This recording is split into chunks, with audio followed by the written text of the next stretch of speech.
लिफ्टचे पाणी 13 गावांना मिळवून देण्यासाठी प्रयत्न करणार. जनशक्ती विकास आघाडी तालुका उपाध्यक्ष लक्ष्मणराव गवळी. सविस्तर आढावा घेतलाय आमचे जिल्हा प्रतिनिधी भारत भालेराव यांनी. तर आपण पाहत आहात LP live news channel. Ahilyanagar जिल्ह्यातील आखेगाव येथे जनशक्ती विकास आघाडीचे तालुका उपाध्यक्ष लक्ष्मण गवळी यांनी जे ताजनापूर योजनेचे पाणी 13 गावांना मिळणार आहे त्या संदर्भात जनशक्ती विकास आघाडीचे अध्यक्ष शिवाजीराव काकडे व हर्षदाताई यांना आपण वेळोवेळी भेटून या योजनेचे पाणी 13 गावांना मिळवून देणार आणि आपण त्यासाठी आवश्यक ते प्रयत्न करणार असे त्यांनी आखेगाव येथे ग्रामस्थांशी संवाद साधतेवेळी सांगितले.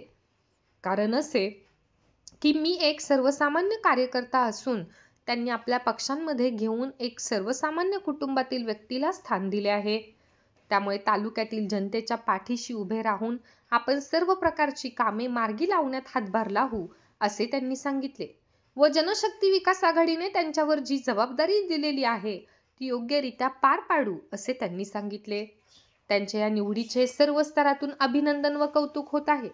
यावेळी आखेगाव येथील ग्रामस्थ शंकर नाचन, मनोहर काटे, पोपटराव सातपुते, श्याम पायघन, बाबा काटे, सतीश काटे, भगवान काटे, पप्पू शेख, विठ्ठल गवळी, विठ्ठल नजन आदी उपस्थित होते.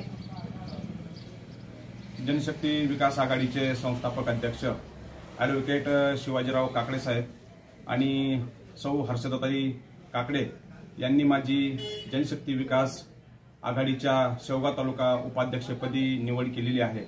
अतिशय सर्वसामान्य कुटुंबातील व्यक्तींना साहेबांनी स्थान दिलेलं आहे. निश्चितच या संधीचं मी सोनं केल्याशिवाय राहणार नाही. आखेगाव आणि 9 गाव या गावातील जो 13 गावातील पाण्याचा जो प्रश्न आहे ताजनापूर लिफ्ट योजना यासाठी निश्चितच मी प्रयत्न करणार आहे.